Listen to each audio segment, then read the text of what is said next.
में आप सभी का स्वागत है। मैं हूं ऋतु वर्मा। खबरों को विस्तार से देखें उससे पहले नजर डालेंगे अभी तक की हेडलाइंस पर। प्रधानमंत्री का बिहार दौरा, सीवान में 5,900 करोड़ रुपए से अधिक की कई विकास परियोजनाओं का किया शिलान्यास और उद्घाटन। कहा, भारत को दुनिया की तीसरी बड़ी आर्थिक महाशक्ति बनने में बिहार की निश्चित तौर पर होगी बहुत बड़ी भूमिका।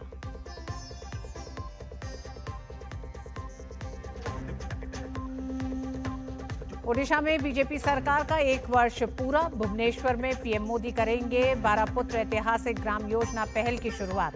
कई विकास परियोजनाओं का भी करेंगे शुभारंभ।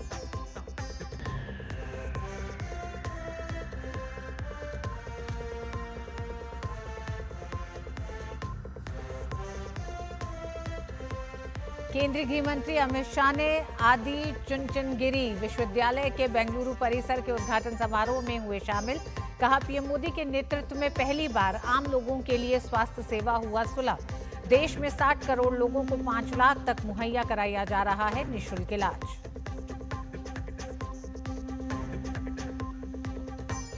उत्तर प्रदेश के मुख्यमंत्री योगी आदित्यनाथ ने आजमगढ़ में गोरखपुर लिंक एक्सप्रेसवे का किया लोकार्पण। कहा कि भाजपा की डबल इंजन सरकार के नेतृत्व में यूपी की पहचान बीमारू राज्य से बदलकर एक्सप्रेस राज्य के रूप में बनी।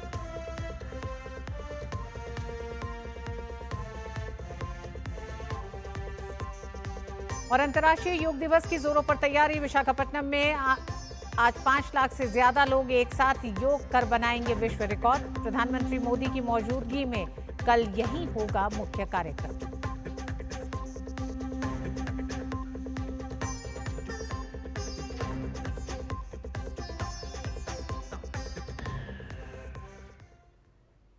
बिहार में बुनियादी ढांचे और सामाजिक आर्थिक विकास को बढ़ावा देने के लिए प्रधानमंत्री नरेंद्र मोदी ने सीवान में 5,900 करोड़ रुपए से अधिक की कई विकास परियोजनाओं की आधारशिला रखी और उद्घाटन किया।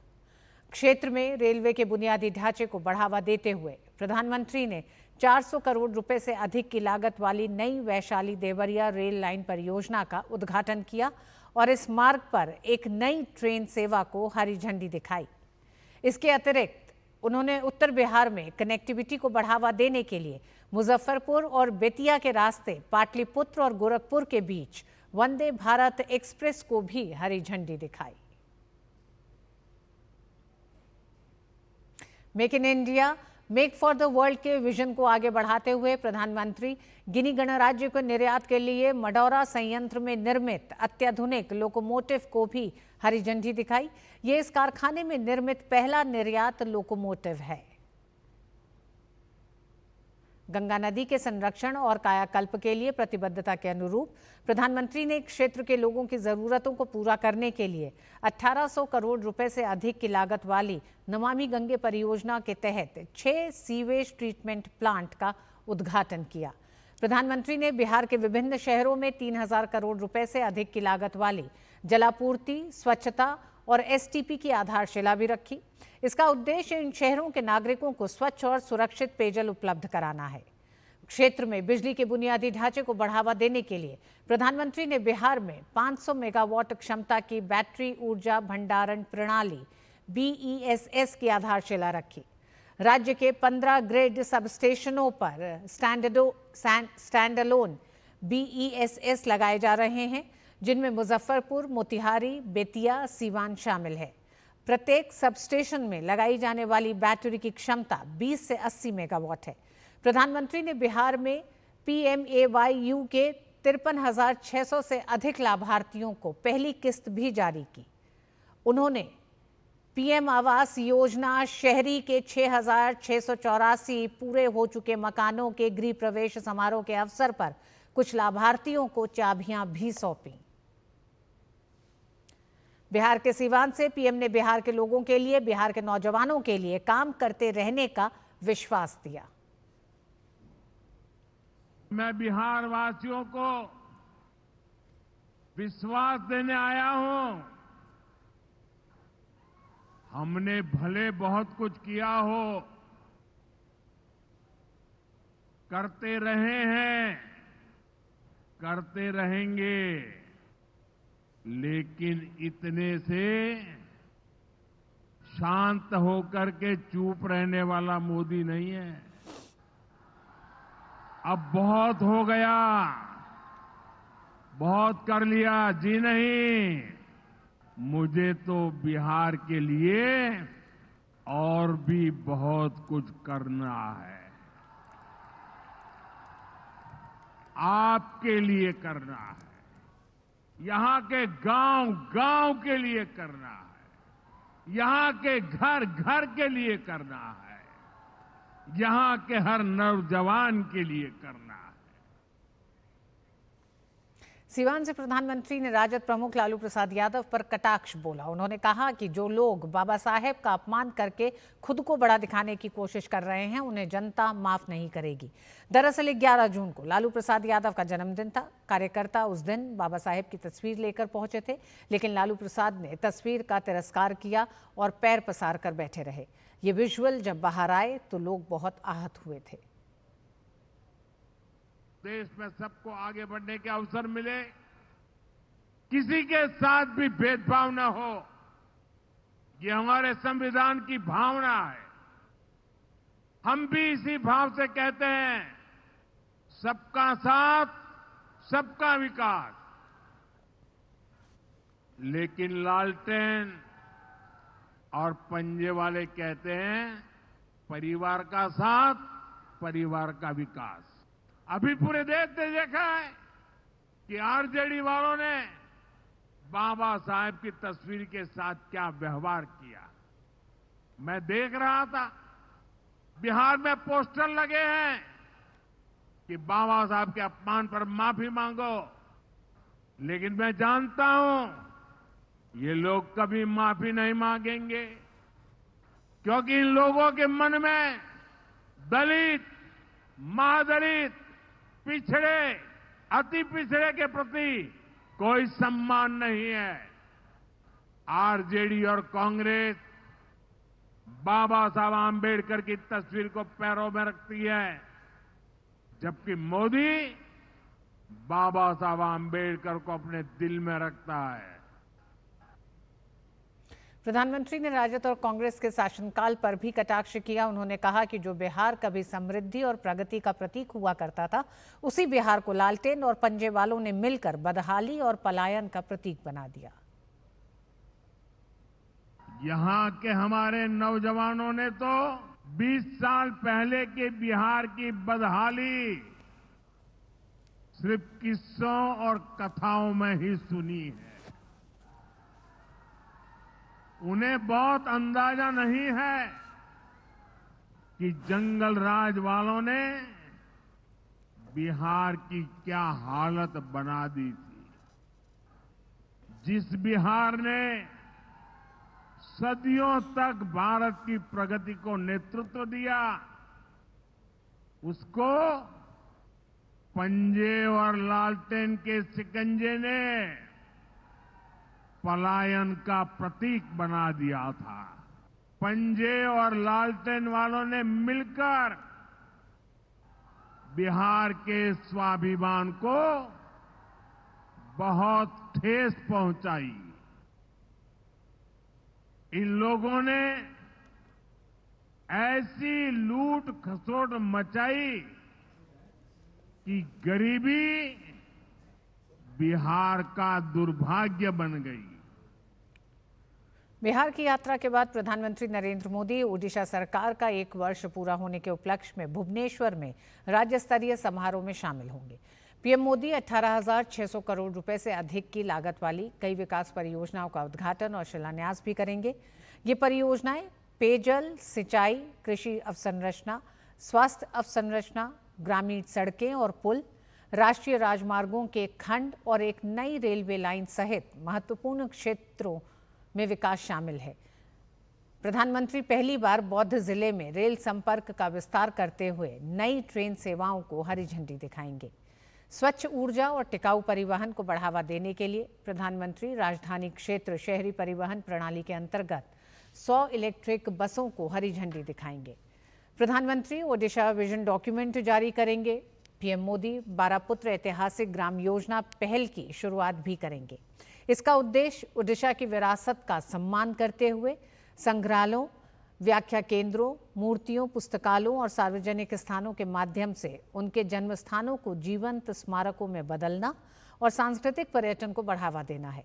राज्य में समृद्धि और आत्मनिर्भरता के प्रतीक के रूप में 16 लाख से अधिक लखपति दीदियों का उत्सव मनाते हुए प्रधानमंत्री पूरे राज्य की सफल महिलाओं को सम्मानित भी करेंगे। केंद्रीय गृह मंत्री अमित शाह ने आदि चुंचनगिरी विश्वविद्यालय के बेंगलुरु परिसर के उद्घाटन समारोह में मुख्य अतिथि के रूप में भाग लिया। कार्यक्रम में उन्होंने कहा कि देश में प्रधानमंत्री नरेंद्र मोदी ने गुजरात में कहा था कि गरीबी की सबसे बड़ी वजह बीमारी है और बीमारी की सबसे बड़ी वजह इलाज का ना हो पाना है। 20 साल पहले कही अपनी बात को प्रधानमंत्री बनते ही उन्होंने पूरा करके दिखाया। देश में 60 करोड़ लोगों को 5 लाख तक का निःशुल्क इलाज मुहैया करवाया जा रहा है। देश के नेता और प्रधानमंत्री मोदी जी ने एक बहुत बड़ा वाक्य सालों पहले गुजरात में कहा था कि गरीबी की सबसे बड़ी समस्या बीमारी है और बीमारी की सबसे बड़ी वजह इलाज का खर्च है। और आज मैं गर्व के साथ कहता हूं, मोदी जी जब देश के प्रधानमंत्री बने तब 20 साल पहले बोला हुआ वो वाक्य उन्होंने पूरा किया है। आज देश के 60 करोड़ गरीबों को 5 लाख तक का पूरा इलाज मुफ्त में फ्री ऑफ कॉस्ट कराने की व्यवस्था भारत सरकार ने की है। इससे 60 करोड़ लोगों को अपने स्वास्थ्य के लिए कोई चिंता नहीं। प्रधानमंत्री नरेंद्र मोदी के नेतृत्व में पहली बार ऐसा हुआ है कि स्वास्थ्य सेवाओं को इतना सुलभ किया गया है कि मां के गर्भ में ही कोई भी बच्चा बीमार न पड़े और उसके बड़ा होने तक बीमार होने पर उनका निःशुल्क इलाज किया जा सके। बच्चा जब मां के गर्भ में होता है तब से लेकर वो पुख्त नागरिक बने तब तक वो बीमार ही न पड़े और बीमार पड़े तो ज्यादा खर्च के बगैर अपना स्वास्थ्य लाभ कर पाए। इस प्रकार की एक समुचित व्यवस्था अनेक कार्यक्रम के माध्यमों से मोदी जी ने की है। उत्तर प्रदेश के मुख्यमंत्री योगी आदित्यनाथ ने आजमगढ़ में गोरखपुर लिंक एक्सप्रेसवे का लोकार्पण किया और इस उपलब्धि के लिए स्थानीय लोगों को बधाई दी। इस मौके पर योगी आदित्यनाथ ने कहा कि भाजपा की डबल इंजन सरकार के नेतृत्व में यूपी की पहचान बीमारू राज्य से बदलकर एक्सप्रेस राज्य के रूप में बनी है। विकसित भारत के लिए विकसित और आत्मनिर्भर उत्तर प्रदेश बनाने की दिशा में डबल इंजन की भारतीय जनता पार्टी की सरकार के द्वारा किए गए प्रयासों का एक प्रतिफल है कि उत्तर प्रदेश बीमारू राज्य से अब एक्सप्रेस वे प्रदेश के रूप में अपनी पहचान बना रहा है। उन्होंने कहा कि 8 साल पहले आजमगढ़ का नाम लेने से लोग डरते थे, लेकिन आजमगढ़ अब विकास की मुख्यधारा के साथ जुड़ चुका है। विकास का कोई विकल्प नहीं हो सकता। जो ये लोग जाति के नाम पर बांटने वाले लोग हैं, ये वही लोग हैं जिनको सत्ता मिली थी जाति के नाम पर तो बांटते थे, लेकिन जब सत्ता में आते थे तो सत्ता में आने पर तब ये लोग अपने परिवार की बात करते थे। अभी आप मुझे बताइए 60,244 पुलिस भर्ती हुई है ना, आजमगढ़ के लोग भर्ती हुए हैं कि नहीं हुए हैं? मुझे बताओ, भर्ती हुए हैं ना? आप मुझे बताओ, किसी से कोई पैसा मांगा है क्या? कोई सिफारिश करवानी पड़ी है क्या? अरे हर जाति हर संप्रदाय से जुड़े हुए लोग भर्ती हुए हैं और इसमें भी 12,045 केवल बेटियां भर्ती हुई हैं, 12,045 से। छत्तीसगढ़ के कांकेर जिले में सुरक्षा बलों ने मुठभेड़ में एक महिला नक्सली को मार गिराया है। कांकेर जिले के पुलिस अधीक्षक इंदिरा कल्याण एलिसेला ने बताया कि जिले के छोटे बेठिया थाना क्षेत्र के अंतर्गत आमाटोला और कलपर गांव के मध्य जंगल में सुरक्षा बलों ने मुठभेड़ में एक महिला नक्सली को मार गिराया है। उन्होंने बताया कि घटनास्थल से उनका शव और हथियार बरामद किए गए हैं। नक्सल और पुलिस के बीच में मुठभेड़ हुई है, जिसमें डीआरजी और बीएसएफ की संयुक्त पार्टी शामिल थी और सर्च के दौरान एक महिला नक्सली का शव बरामद हुआ है। इसके साथ ही कुछ अन्य हथियार और कुछ और सामग्री भी बरामद हुआ है। छत्तीसगढ़ के चर्चित महादेव सट्टा ऐप घोटाले में गिरफ्तार कारोबारी सूरज चोखानी की अंतरिम जमानत याचिका पर सुप्रीम कोर्ट ने प्रवर्तन निदेशालय को नोटिस जारी किया है। चोखानी ने अपनी खराब तबीयत और सर्जरी की जरूरत का हवाला देते हुए अंतरिम जमानत मांगी है। कोर्ट अब 1 जुलाई को इस याचिका पर अगली सुनवाई करेगा।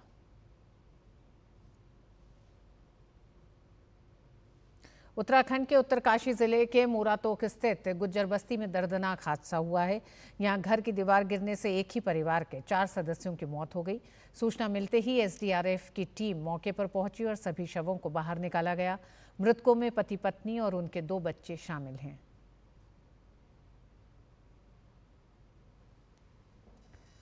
सुप्रीम कोर्ट ने दिल्ली हाई कोर्ट से कहा है कि वो करोड़ों रुपए के बैंक धोखाधड़ी मामले में आरोपी डीएचएफएल के पूर्व प्रमोटर कपिल बधावन की जमानत याचिका पर 2 हफ्तों में सुनवाई पूरी करे। दरअसल हाई कोर्ट में कपिल बधावन की जमानत पर सुनवाई 18 जुलाई को होनी है। बधावन 2020 से जेल में बंद हैं। उस पर 34,615 करोड़ रुपए के बैंक धोखाधड़ी मामले में शामिल होने का आरोप है। और आइए देखते हैं अंतर्राष्ट्रीय योग दिवस से जुड़ी कुछ खबरों को।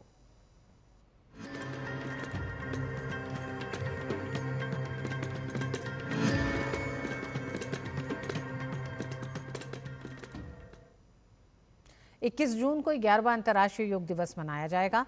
अब योग दिवस में केवल एक दिन बचा है। कल और देश दुनिया के अलग अलग हिस्सों में योग कार्यक्रम आयोजित किए जा रहे हैं। पीएम ने इसको लेकर एक वीडियो भी जारी किया है।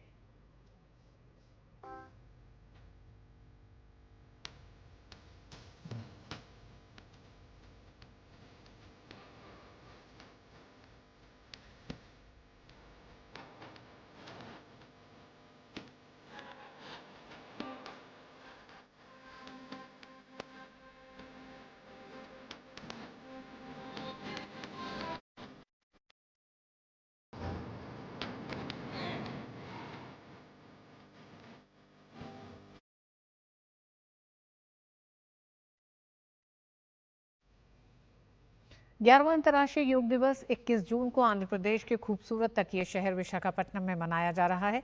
प्रधानमंत्री नरेंद्र मोदी 11वें अंतर्राष्ट्रीय योग दिवस के मुख्य समारोह में हिस्सा लेंगे। विशाखापट्टनम के आरके बीच में चल रही तैयारियों का जायजा लिया हमारे संवाददाता नितेंद्र सिंह ने। 11वां अंतर्राष्ट्रीय योग दिवस आंध्र प्रदेश के खूबसूरत तटीय शहर विशाखापट्टनम में होगा और इसकी तैयारी जोरों से चल रही है। मैं इस वक्त आरके बीच पर हूं और यही वो स्थान है जहां पर अंतर्राष्ट्रीय योग दिवस का मुख्य कार्यक्रम होगा, जिसमें प्रधानमंत्री नरेंद्र मोदी इसमें शिरकत करेंगे। साथ ही साथ आंध्र प्रदेश के मुख्यमंत्री एन चंद्रबाबू नायडू भी योग सत्र में हिस्सा लेंगे। और ये आप देख सकते हैं कि यही वो आरके बीच रोड है जो कम से कम 10 किलोमीटर तक यहाँ इस पर योग के लिए लोग एकत्रित होंगे और तकरीबन 5 लाख लोग एक साथ योग करेंगे और ये एक Guinness book of world record में दर्ज होने जा रहा है। और इस बार का जो थीम है एक पृथ्वी और एक स्वास्थ्य के लिए योग, ये थीम रखा गया है अंतर्राष्ट्रीय योग दिवस का। और इसके पीछे मकसद है कि अपना स्वास्थ्य के साथ साथ पर्यावरण के स्वास्थ्य का भी ख्याल रखना है। आंध्र प्रदेश बीते 1 महीने से योग आंध्रा नाम के अभियान चलाया हुआ है और उसमें उनकी कोशिश है कि 10 लाख से ज़्यादा वॉलेंटियर तैयार हो सके जो लगातार योग करें और लोगों को गांव-गांव तक योग के बारे में जानकारी दें, उनको प्रशिक्षित करें। तो एक बहुत बड़ा अभियान आंध्र प्रदेश ने भी छेड़ रखा है। राज्य सरकार की जबरदस्त तैयारी है और आंध्र प्रदेश एक कोशिश कर रहा है कि जो प्रिवेंटिव हेल्थ केयर की दिशा में एक उदाहरण बने। हम जानते हैं कि चंद्रबाबू नायडू अपने अलग अलग विजन के लिए, अलग अलग नए नए इनिशिएटिव आइडिया के लिए जाने जाते हैं और इस बार का जो अंतर्राष्ट्रीय योग दिवस है उसका जो चयन हुआ है विशाखापट्टनम में। प्रधानमंत्री मन की बात में उन्होंने इस बात का जिक्र किया था कि जो आंध्र प्रदेश की बहुत ही खूबसूरत तटीय शहर है जो अपने प्राकृतिक सौंदर्य के लिए विशाखापट्टनम जाना जाता है। और योग हम जानते हैं कि न केवल अभ्यास है बल्कि ये एक जो राष्ट्रीय स्वास्थ्य, आंतरिक शांति और वैश्विक कल्याण के लिए एक आंदोलन है। तो हम भी, आप भी योग से जुड़िए, योग करिए, हर दिन नियमित योग को अपनाइए और अपने जीवन में, ताकि हम निरोग रह सके। कैमरामैन अरमान के साथ Nitendra Singh, DD news, RK beach, Visakhapatnam. भारतीय सेना, भारतीय राजनयिक मिशनों और सांस्कृतिक केंद्रों के सहयोग से विभिन्न अंतर्राष्ट्रीय स्थानों पर बड़े उत्साह के साथ अंतर्राष्ट्रीय योग दिवस से जुड़े कार्यक्रमों का आयोजन हो रहा है। म्यांमार स्थित रक्षा सेवा अकादमी द्वारा कल एक योग सत्र का आयोजन किया गया। इस सत्र में स्नातकोत्तर और डिप्लोमा पाठ्यक्रमों के सभी छात्रों ने उत्साहपूर्वक भाग लिया। इसके साथ ही कई सरकारी अधिकारियों ने भी योग किया। कार्यक्रम में शारीरिक, मानसिक फिटनेस और आंतरिक शांति बढ़ाने में योग की भूमिका को रेखांकित किया गया। वहीं कजाकिस्तान के अस्ताना स्थित राष्ट्रीय रक्षा विश्वविद्यालय में भारतीय सेना प्रशिक्षण दल ने स्वामी विवेकानंद सांस्कृतिक केंद्र के साथ साझेदारी में एक विशेष योग सत्र आयोजित किया। इस पहल ने कजाकिस्तान सशस्त्र बलों को योग से परिचित कराया और तनाव तथा जीवन शैली से संबंधित स्वास्थ्य चुनौतियों को कम करने में इसकी प्रभावशीलता पर जोर दिया। उधर उज्बेकिस्तान के ताशकंद में भारतीय दूतावास के तत्वाधान में योग को राष्ट्रीय कार्यक्रम के रूप में मनाया जा रहा है। लाल बहादुर शास्त्री भारतीय संस्कृति केंद्र ने IATT के साथ मिलकर इस बड़े आयोजन का नेतृत्व किया। विशेष सत्रों में योग के माध्यम से एकता, स्वास्थ्य और सद्भाव का संदेश दिया जा रहा है। और अंतर्राष्ट्रीय योग दिवस में अब सिर्फ एक दिन बचा है। देश दुनिया में लोगों पर योग का खुमार पूरी तरह से छा चुका है। उत्तर प्रदेश के गोरखपुर स्थित गोरखनाथ मंदिर के परिसर में साप्ताहिक योग शिविर आयोजित किया जा रहा है। इसमें बड़ी संख्या में लोगों ने योगाभ्यास किया।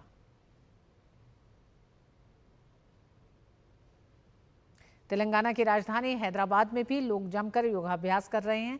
लाल बहादुर स्टेडियम में केंद्रीय मंत्री जी किशन रेड्डी और पूर्व उपराष्ट्रपति एम वेंकैया नायडू के समेत कई सैकड़ों लोगों ने योग किया। जी किशन रेड्डी ने कहा कि अंतर्राष्ट्रीय योग दिवस पर पूरी दुनिया धूमधाम से योग करने के लिए तैयार है।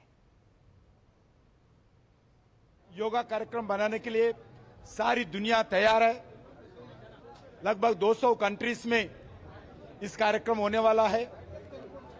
200 कंट्रीज के अलग अलग देशों के सरकार के द्वारा और इंडियन डायस्पोरा के द्वारा भी कार्यक्रम होने वाला है। भारत में कोई जगह ऐसा नहीं है कल कार्यक्रम नहीं करने वाले हैं। सभी जगह करोड़ों करोड़ों लोग कल योगा कार्यक्रम में भागीदार हो जाएंगे। आज हैदराबाद में जून 21 का इंटरनेशनल योगा दिवस का 24 आवर्स काउंटडाउन के कार्यक्रम के नीचे हैदराबाद में हजारों लोगों का ये बड़ा कार्यक्रम आयोजित किया गया। बहुत सफल कार्यक्रम हुआ। और इस बुलेटिन में बस इतना ही। मुझे दीजिए अनुमति। नमस्कार।